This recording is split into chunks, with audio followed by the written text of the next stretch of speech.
Southern California congressman is facing his toughest test in more than a decade. Representative Howard "Buck" McKeon has spent much of the campaign deflecting charges from both Democratic and Republican opponents.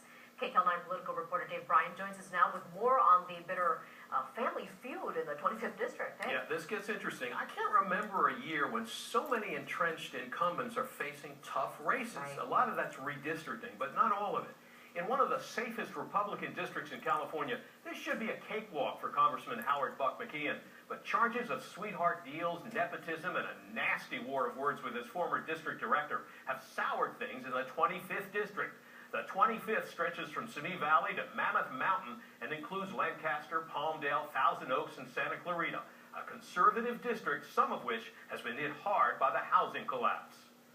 I hope you can support Buck in the primaries this week. After 2 decades on Capitol Hill, Santa Clarita's first mayor, Congressman Howard "Buck" McKeon, is an institution in California's 25th Congressional District.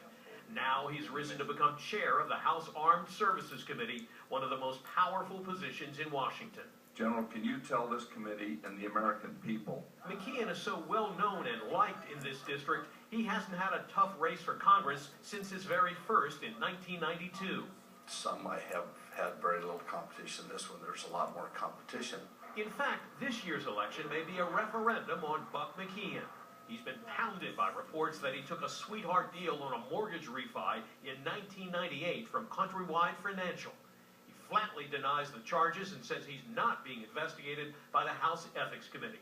But podiatrist surgeon Lee Rogers, a Democrat who's running against McKeon, has a different view of the Countrywide deal. People look at that and they say, you know, there's 2 sets of rules. There's the rules that they're operating by and the rules that the rest of us operate by. And I think, yes, that this is a referendum on the current incumbent and what he has been doing or hasn't been doing for the district. How damaging has that been? We'll find out next week. I don't think most people believe the things that have been said.